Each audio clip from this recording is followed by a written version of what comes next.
tempo de mudar, é tempo de ressignificar. Ressignificar o turismo. Vamos falar hoje com Bruno Amori, que é CEO do IDTSEMA, sobre uma nova era no turismo. Vamos falar também sobre veganismo e também nós vamos falar um papo muito especial sobre a Índia e seus encantos com a Marta Salles.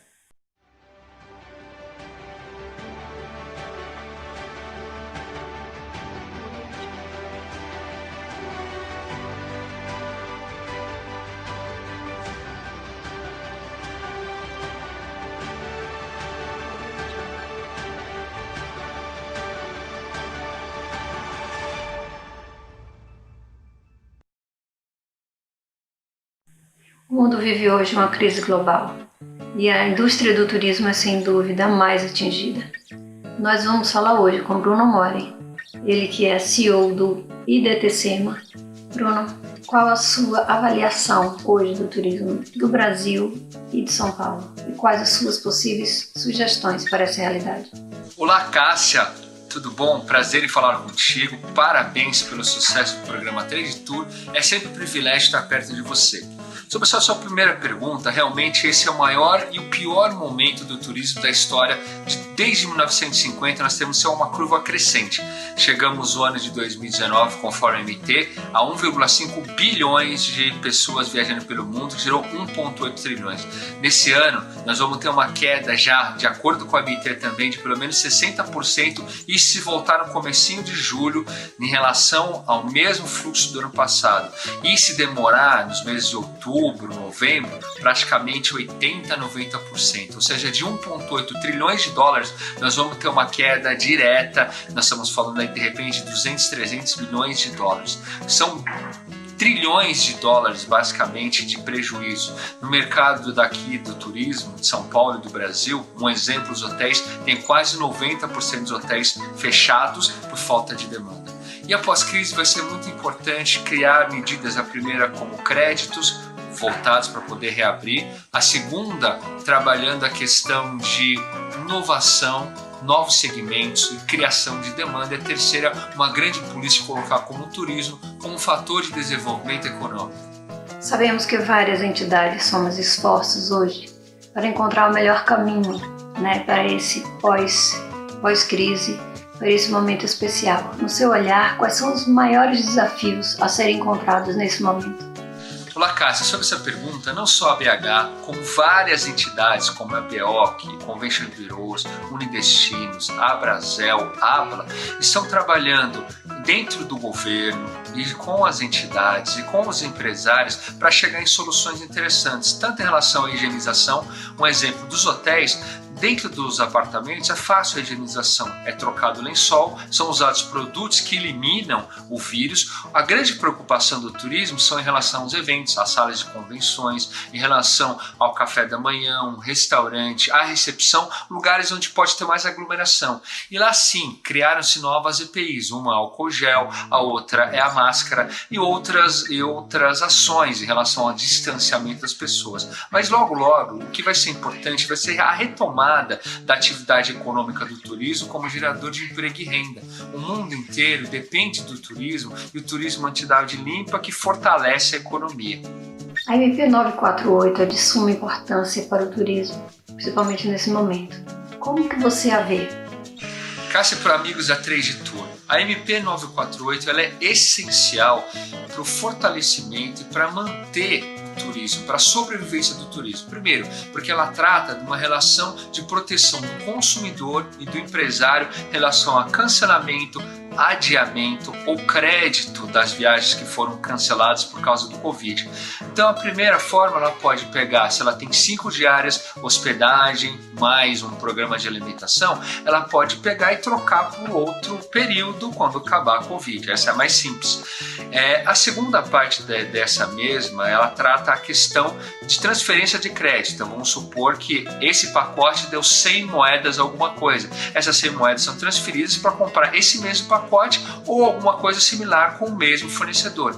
E a terceira trata da devolução dos valores, caso queira devolver. Como ninguém tem caixa nesse momento, ela permite que seja feito depois da Covid o primeiro pagamento, depois de terminar a crise da Covid, e depois ela ser espalhada nos próximos 12 meses.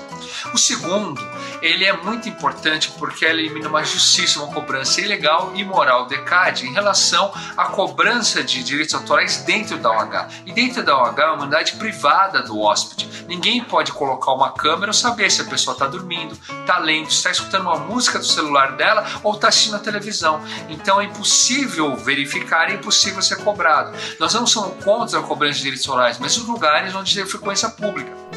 Sabemos que São Paulo é a maior porta de entrada do turismo estrangeiro no país.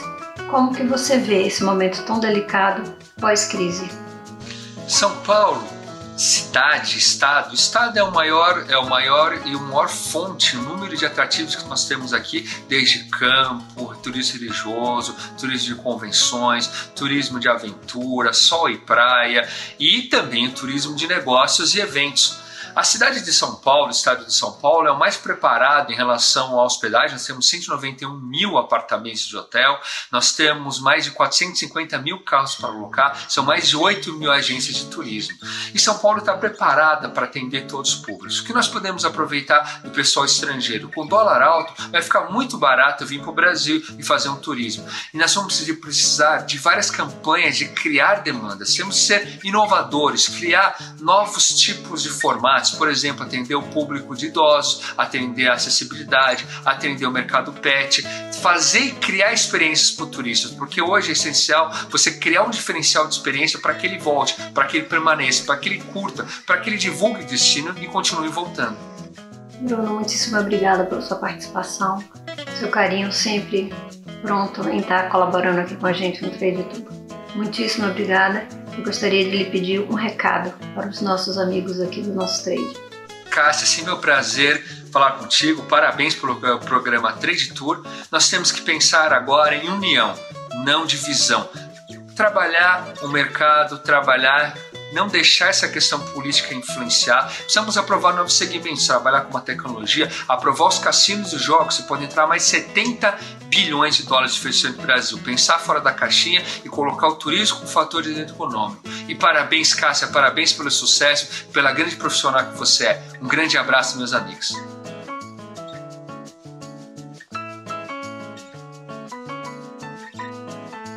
Vegetarianismo, veganismo, não é somente um conceito e uma moda. Muitas vezes é uma necessidade de alimentação. E para falar sobre isso, nesse novo modelo de alimentação, vamos falar com a Mariana Della Vecchia. Ela está aqui e vai falar comigo e com você. Mariana, como que foi que essa alimentação vegetariana entrou na sua vida? De que forma? Oi, Cássia. Bom, eu parei de comer carne em 2001. Naquela época pouco se falava sobre vegetarianismo e veganismo, existiam pouquíssimos restaurantes e empórios que ofereciam opções e alternativas vegetarianas. E eu parei de comer quando um amigo que tinha se tornado vegetariano veio me falar sobre os processos envolvidos na fabricação da carne. A partir daquele dia eu parei de comer e nunca mais consegui comer carne. Já há algum tempo vivemos a conscientização alimentar, o animal fora do prato. Na sua opinião, como que se dá essa escolha e qual o perfil de público que você atende com seus produtos?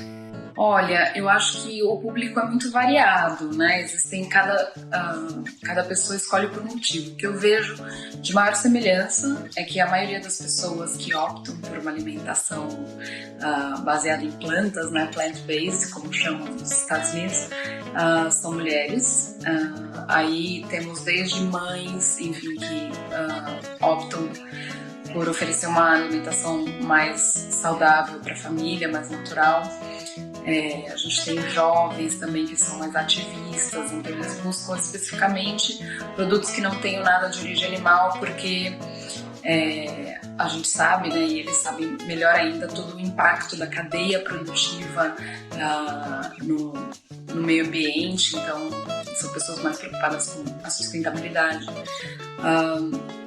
A gente tem também, enfim, pessoas que, por questões filosóficas, né, como é o meu caso, optam por manter, enfim, os animais fora do prato, e acho que essa é uma transição que vai se tornando uma tendência na medida que a gente também está sentindo como a alimentação natural ela traz benefícios, né? Você sempre fez um trabalho de responsabilidade social muito bacana, muito bonito. Agora na crise, o que é que você tem feito de alimentação para um público necessitado? Olha, durante a crise vão surgindo oportunidades, ideias e novas necessidades e novas soluções. Então, aqui a gente tem estimulado o uso da soja na doação de marmitas como substituto da carne, por ser um produto mais barato, mais fácil de armazenar. E em muitas ações tem sido um grande sucesso. A gente está conseguindo ampliar o número de marmitas ao trocar a matéria-prima da carne pela soja, porque por ser um produto mais barato a gente consegue uma quantidade maior. A gente também está incluindo o produto em cestas básicas, já que ele não é perecível e pode, enfim, ser armazenado por famílias mesmo em situações mais precárias. Mariana, muito obrigada por você ter vindo aqui falar um pouco com a gente. Te desejo ainda muito mais sucesso no seu trabalho. Muito obrigada. Eu que agradeço, Cássia, a oportunidade e contem comigo caso, enfim, tenham mais curiosidade sobre esse universo.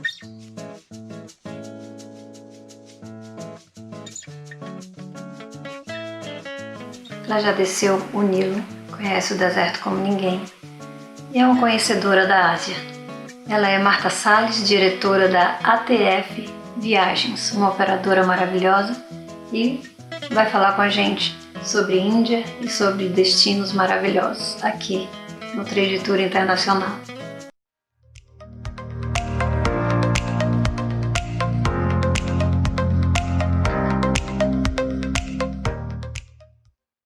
Oi, Marta, muito obrigada por você estar aqui com a gente. Diz pra gente como começou a sua história internacional no turismo. Olá, Cássia. Muito obrigada pelo convite. É uma honra estar aqui com vocês. E respondendo a sua primeira pergunta, como é que eu entrei na área de turismo, por que isso aconteceu na minha vida? Então eu tenho que voltar lá para trás. Eu venho de uma família que sempre viajou muito. Minha mãe, que nasceu em 1936, quando viajar ainda era um tabu, era um evento. Nós sempre viajamos em casa, ela sempre nos influenciou a isso, passou a parte cultural, fazia com que nós estudássemos, imagina, antes de ir para qualquer roteiro. Então, desde cedo eu fui viajando muito e na época nem era uma coisa tão usual.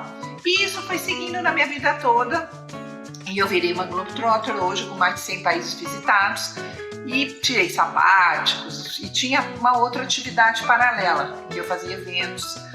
E as minhas amigas sempre me pediam: Marta, me dá uma dica disso, Marta, o que você acha daquele roteiro? E aí isso foi acontecendo e eu sempre fazendo, sempre dando as dicas. As minhas viagens sempre foram catalogadas e fotografadas.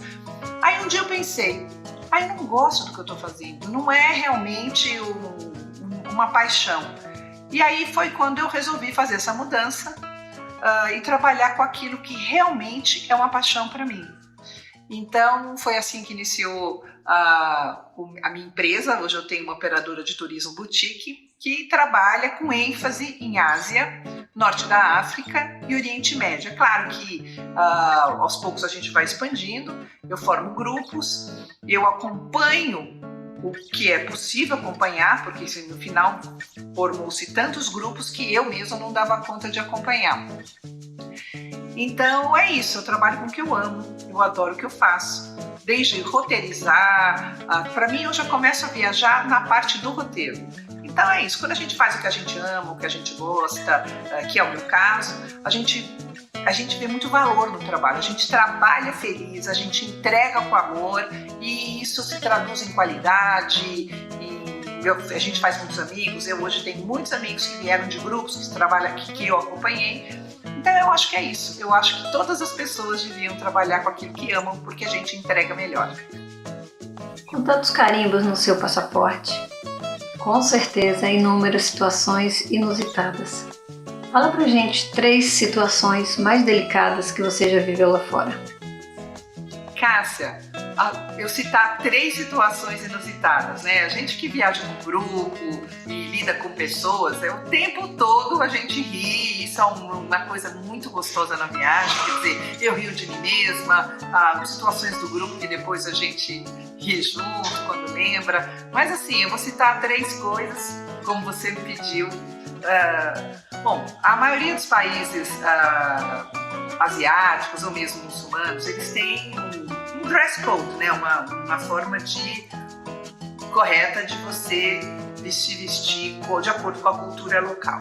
E em todas as minhas reuniões que eu faço sempre antes da viagem com o grupo todo, eu abordo diversos aspectos. E um que eu sempre falo, como meus destinos mais procurados, o que eu sou especialista, são destinos para Indochina, Índia, Sri Lanka, Malásia, e também Líbano, Egito, países muçulmanos, Irã e essas regiões.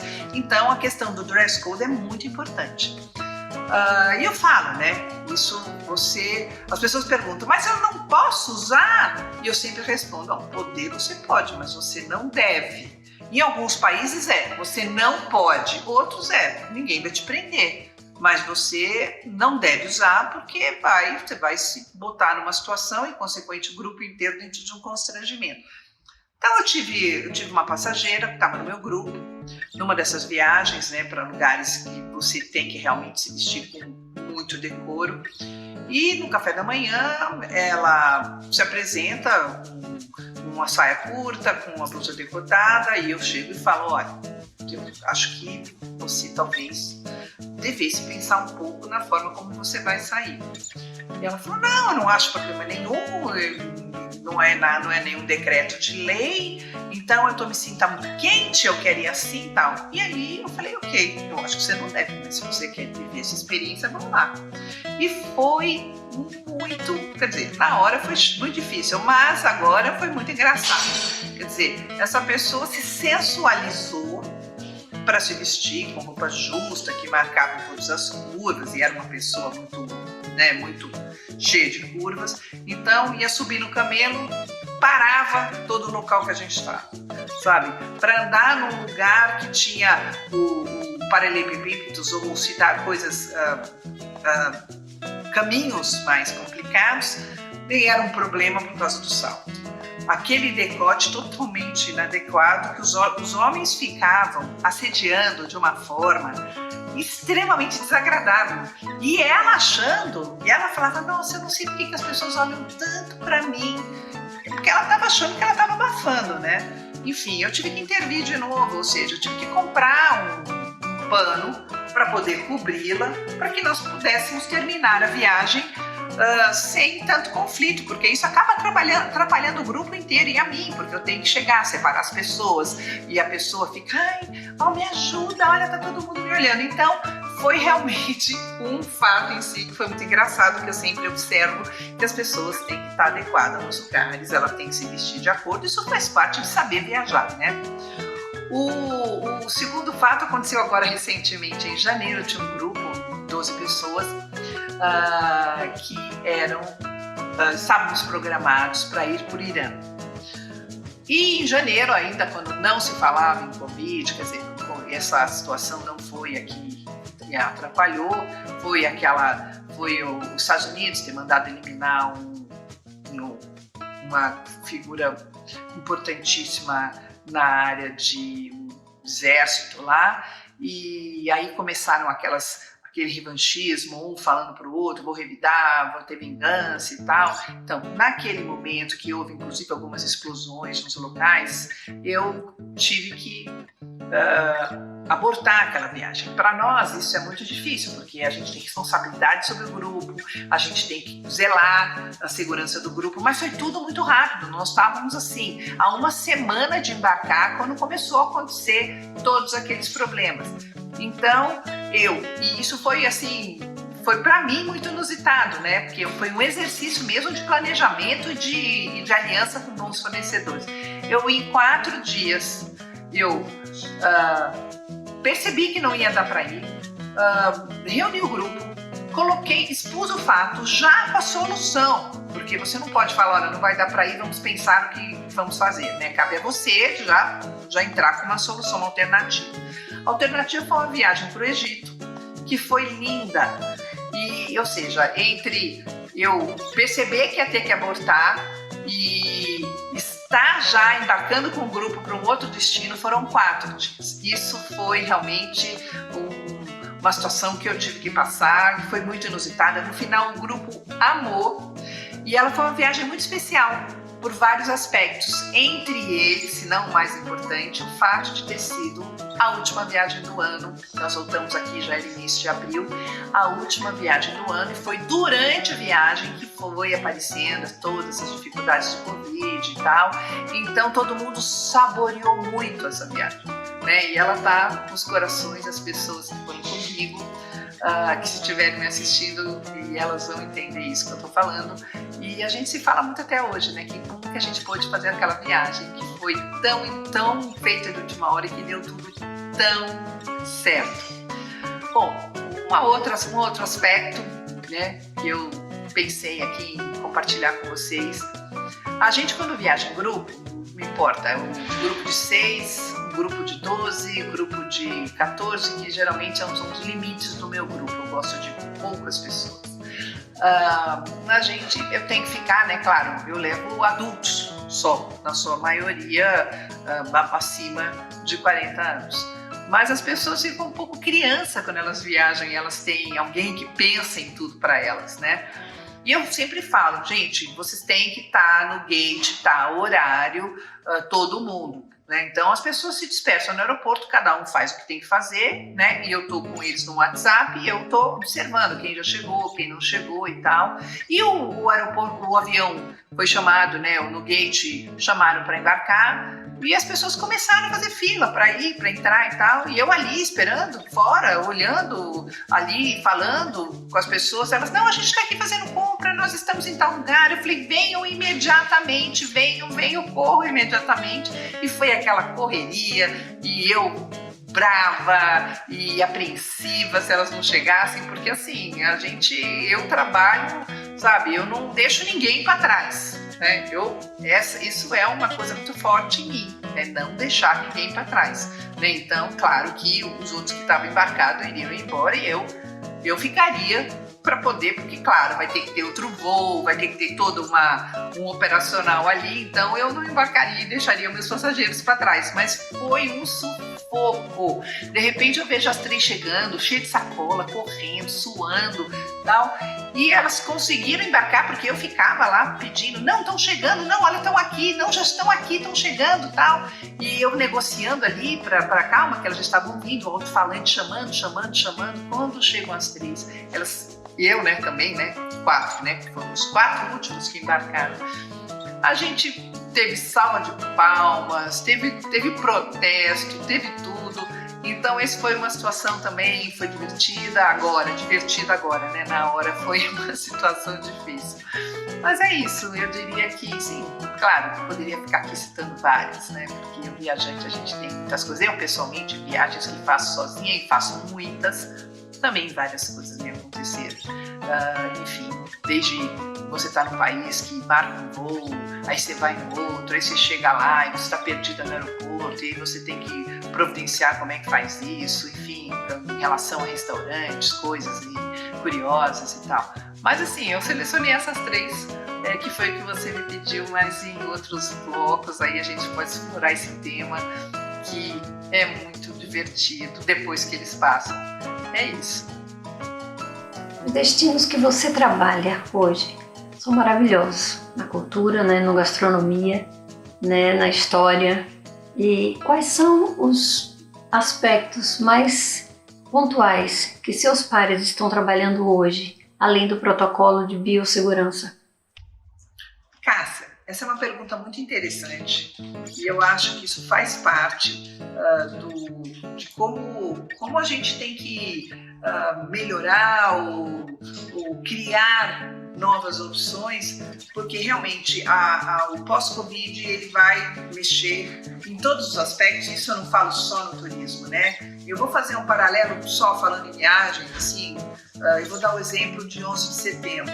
Então, quando você fala em aeroportos, em segurança, 11 de setembro foi um marco, né? Então é antes e depois de 11 de setembro, onde tudo mudou no aspecto de segurança. Então, só fazendo um paralelo, obviamente, você entrar nas fronteiras e ir para outros países, também você vai enfrentar um rigor maior sanitário em todos os países. Isso vai começar a fazer parte de protocolos que antes não existiam de forma tão rigorosa. Aí, falando sobre o aspecto do viajante, eu acho que hoje as pessoas estão por aqui de ficarem dentro de casa, muitas pessoas ficam de pijama ou ficam assim, procurando fazer coisas para preencher o seu tempo, né? Então isso causa, a pessoa fica cheia disso. Eu, pelo menos, falo por mim, meus amigos, as pessoas que eu convivo, acho que você pensa da mesma forma, quem está nos assistindo pensa igual.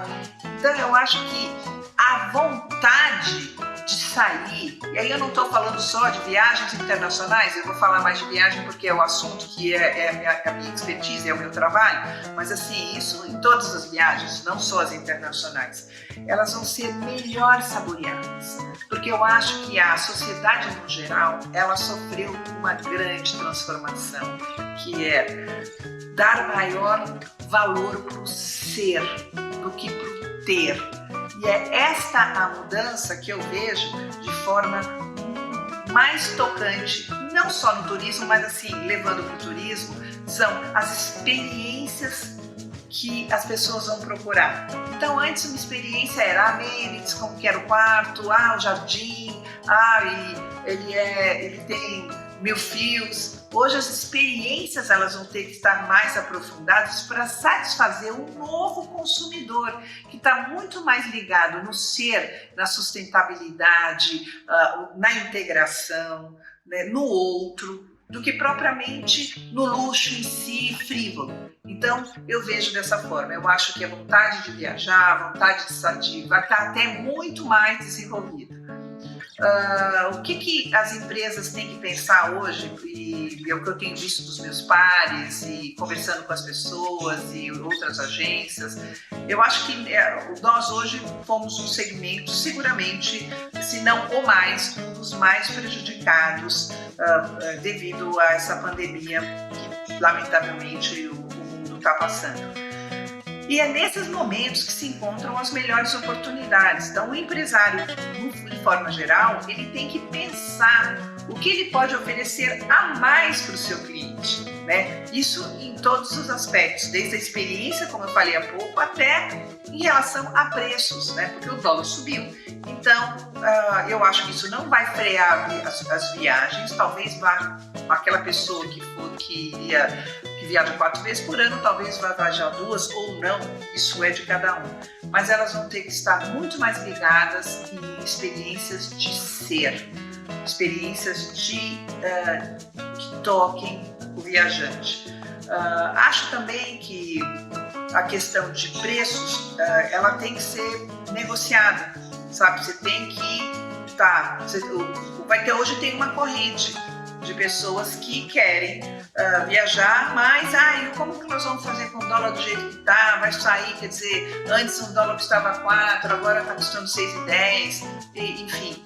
Então, obviamente que aí entra todo o esforço das duas partes, que é o fornecedor e você, que é o seu operador local no destino, e você questiona margens, né, criar novos produtos, a TF vem criando novas possibilidades, novos produtos, porque é nessa hora que a gente encontra as oportunidades. Então, a gente está desenvolvendo um produto que vai lançar daqui a pouco, e eu volto aqui para falar para vocês, que possibilita, por um preço mais acessível, pessoas viajarem autonomamente, sem necessariamente estarem ligadas a uma empresa de turismo. Então, eu continuo acreditando, eu não tenho a menor dúvida, que a vontade de viajar vai estar em todo mundo. É nós que somos profissionais da área que vamos ter que nos reinventar, né? Então, eu acho que trabalhar para que os preços continuem, as pessoas continuem podendo ter acesso àquelas viagens, e desenvolver pontos mais profundos, pontos de interesse. Eu acho que é isso, eu sou super otimista e eu penso que isso talvez tenha sido o motivo das pessoas se questionarem com seus próprios trabalhos, porque a gente vinha numa onda muito crescente de vendas, né? Eu mesmo tinha tantos grupos que nem dava conta de acompanhar, e quando você está nessa toada de muita coisa, você não tem muito tempo para pensar no seu negócio em si, sabe? No que o seu cliente realmente quer, e é esse momento que a gente tem que aproveitar para poder explorar isso que é muito importante. O que o meu cliente quer, o que o meu cliente deseja, qual a melhor forma de eu entregar isso para ele, de eu viabilizar isso para ele. E aí é isso, né? Eu bato sempre nessa tecla quando eu converso com os pares, com as pessoas, quando eu escuto, porque eu escuto isso das pessoas. Aí é isso. Nós vamos ter aí um grande número de pessoas com um desejo reprimido de viajar, tanto dentro do Brasil como fora, conviver com o mundo, estar em contato, porque a gente está sendo privado disso. A gente não pode dar um abraço, a gente não pode encontrar as pessoas de forma mais íntima. Então, eu vejo que a gente tem um futuro que é desafiador por esses questionamentos, mas que com certeza o setor vai continuar tocando, que as coisas vão acontecer no seu tempo e que tudo vai se encaminhar. E isso, obviamente, eu acredito, isso é fato, quer dizer, ninguém vai deixar de comer fora, ninguém vai deixar de viajar, ninguém vai deixar de ir ao cinema, entende? Quer dizer, então, ao seu tempo, todas as coisas vão retomar, então nós temos que estar preparados para isso, para atrair o seu cliente, para servir o seu cliente, para oferecer opções ao seu cliente. É dessa forma como eu encaro isso, como eu vejo que os meus pares estão encarando. Hoje nós temos a Índia com seus encantos e suas maravilhas, né? Então vamos juntos nos deliciar com esse fantástico destino.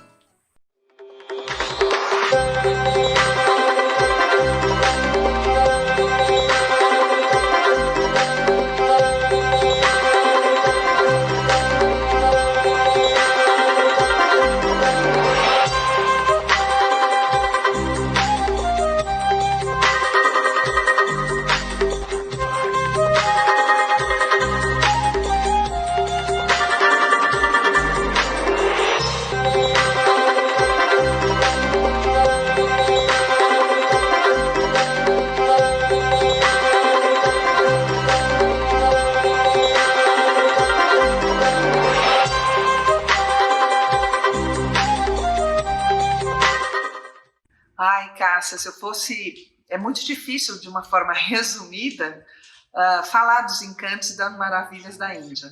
Bom, eu vou começar a falar uma coisa que eu acho que traduz um pouco. A Índia te chama. Você cair do nada de paraquedas na Índia, eu acho uma coisa arriscada, porque as pessoas vão sem um preparo, sem entender o porquê das coisas. Então, se eu fosse dizer uma coisa que me impactou muito na primeira vez que eu fui para a Índia e que me provocou demais, de uma forma resumida, porque tudo te provoca muito, eu diria que foi a fé. A fé é uma coisa muito linda, porque você vê a fé em todos os momentos na Índia. A fé rege o comportamento deles, em todos os aspectos, como familiares, relacionais, para eles, a alimentação. E isso é uma coisa realmente muito linda. E então eu vou contar uma coisa simples para vocês consigam entender o que essa fé, o que me encantou nesta fé. Você chega na Índia, que é um país pobre, é um país com diversidade de todos os tipos, então um país exótico, né, onde você tem contrastes de classes, contrastes de muito rico, muito pobre. Aí quando você chega lá, você é surpreendida com um povo extremamente gentil, apesar do caos que nas grandes cidades a Índia tem, você é surpreendido com um acolhimento tão maravilhoso das pessoas. E aí você começa a entender, quando você vê e fala, e eu me perguntava muito, e as pessoas perguntam, nossa, como o indiano consegue ser tão feliz vivendo em situações às vezes extremas? E eu vou traduzir um pouco isso, vou explicar o porquê dessa felicidade para vocês, que eu chamo de resiliente. Eles são muito resilientes, mas essa resiliência, ela advém da fé, porque eles, na religião hindu, eles acreditam que uma pessoa pode reencarnar até bilhões de vezes. E o objetivo deles é atingir o nirvana, que seria a última encarnação. Então eles fazem de tudo para viver, para ter aquela oportunidade de vida deles de uma forma plena e viver com amor e fazer o bem, para poder atingir o nirvana e se liberar nas últimas encarnações. Então, movido a isso, por causa disso, eles são felizes, eles são resilientes, e isso é uma coisa muito linda, sem contar com as cores, com os sabores, com os aromas da Índia. A Índia tem uma parte maravilhosa de safari, o rural life da Índia, a vida rural, é também muito interessante. E as pessoas, geralmente, quando vão à Índia, é muito comum, né, para as pessoas de primeira vez ficarem restritas ao Rajastão, que fica a Agra, onde tem o Taj Mahal, Jodhpur, Jaipur, Udaipur, Delhi. Delhi não é no Rajastão, é em Uttar Pradesh, mas é a porta de entrada da Índia.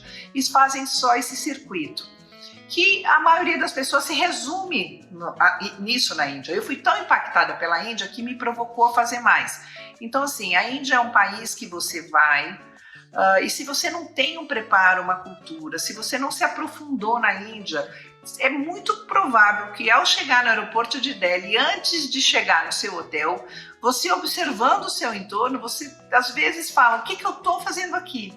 E é justamente o meu trabalho com os meus passageiros, é calibrar o olhar, é fazer com que eles olhem para aquilo que é bonito na Índia, né? Como eu falei para vocês. Então, esse trabalho é muito importante ser feito, e eu costumo fazer uma reunião pós-viagem com os meus passageiros, e eu percebo que um mês depois, eles ainda estão muito provocados pela Índia, porque a Índia, ela te questiona os valores, ela te provoca a pensar muito, ela te surpreende. A Índia, para mim, é um país completo. Então, é claro que é completamente diferente do que ir à Europa, né? Cada um tem os seus aspectos. Mas, para mim, a Índia hoje é o destino que mais me atrai para ir. Claro, já conheço o mundo todo, então não vou dizer exata que é o que eu mais gosto, mas hoje é o que eu mais gosto, porque é o país que mais me provoca. E é isso, falar da Índia eu ficaria aqui muito tempo falando, aliás, falar de viagens em si, mas a Índia é um país que merece ser visitado, merece que você tenha um olhar calibrado para entendê-la melhor, e eu tenho certeza que quem vai à Índia bem orientado, já com mais profundidade na cultura deles, essa pessoa volta de alguma forma provocada, ela não volta igual ela foi. Então, por isso hoje é um dos meus destinos favoritos. Eu acho que os meus clientes me procuram muito pela Índia, eu tenho uma procura muito grande pela Índia, Porque é o que eu falei, aquilo que a gente faz com amor, aquilo que a gente gosta, a gente entrega bem. Então, eu, quando gosto muito de um país, eu falo dele de uma forma muito amorosa e com propriedade, de ter ido várias vezes. E isso é aquilo que as pessoas querem, ter experiências. Viajar é uma experiência. E também, para encerrar, é aquilo que eu sempre digo, né? Quem vai para a Índia porque, vamos lá, vou conhecer um lugar diferente, ok, é válido, mas essa pessoa tem uma chance enorme de mal sair do aeroporto e ter viajado tão longe para ter ido a lugar nenhum, ou seja, para ter uma visão da Índia um pouco rasa. Então eu acho que a Índia é um país profundo, é um país que requer realmente que você esteja preparado para fazer essa viagem e atenda o chamado da Índia num momento da sua vida especial. Então é isso, falar da Índia é bastante complexo, mas de uma forma resumida é isso. Marta, muito obrigada pelo seu carinho, pela sua participação, né? E gostaria de pedir um recado especial para esse povo guerreiro aqui do Brasil e para todos que nos assistem agora. Obrigada. Que recado que eu daria? Bom, o recado que eu daria é como eu tenho encarado essa situação e também com questionamento. Eu acho que a situação é difícil, enfim, é complicada para mais de 7 bilhões de pessoas, todo mundo em algum nível está sofrendo bastante, mas assim, você tem duas formas de encarar isso, com otimismo ou apavorado. Eu escolhi encarar com otimismo. Então, eu acho que nós hoje estamos tendo uma oportunidade que é se fica em casa, enfim, o que você está fazendo com esse tempo, né? O que você está fazendo, como você está se preparando para atender um novo consumidor pós-pandemia? Quais são as melhorias que você está fazendo na sua empresa? Como você está conseguindo entender o desejo do seu consumidor? Como você vai se adaptar a ele? Então, são questionamentos que eu faço, porque eu acredito que é dessa forma, é aproveitar o tempo dessa forma para melhorar e para poder entregar um produto de acordo com a expectativa do novo consumidor pós-Covid, que vem aí valorizando muito mais o ser do que o ter, valorizando muito mais o olhar para o outro. Então isso é muito importante. Eu vejo claro, já queria estar fazendo grupos amanhã, obviamente, então todo mundo de uma certa forma ficou frustrado, mas é o que eu falei, eu vejo com otimismo, eu acho que o mercado está aí, todas as pessoas vão continuar consumindo, mas de uma forma mais consciente, vão ter expectativas diferentes. Então é muito importante que todos os segmentos, e não só o meu, que é de turismo, esteja preparado para esse novo consumidor, entender. Então você aí tem que trabalhar para entender o novo consumidor que vai chegar, qual a demanda dele e se você está preparado para atender esta demanda. Então isso é a coisa mais importante, aproveitar o nosso tempo para isso, para que nós possamos voltar com força, integrados nessa nova realidade e esse é o tempo que a gente tem que fazer isso, observar e aprender com essa observação e estar aí preparado para entregar um produto para um novo consumidor que vai aparecer. É isso que eu acho, o recado que eu deixo. E também queria aproveitar e agradecer muito o convite para estar aqui falando com vocês, em viagem, que é um assunto que fala no meu coração. Para mim foi um prestígio, uma honra esse convite. Cássia, muito obrigada. Espero estar aqui com vocês outras vezes. E é isso, adorei. Obrigada.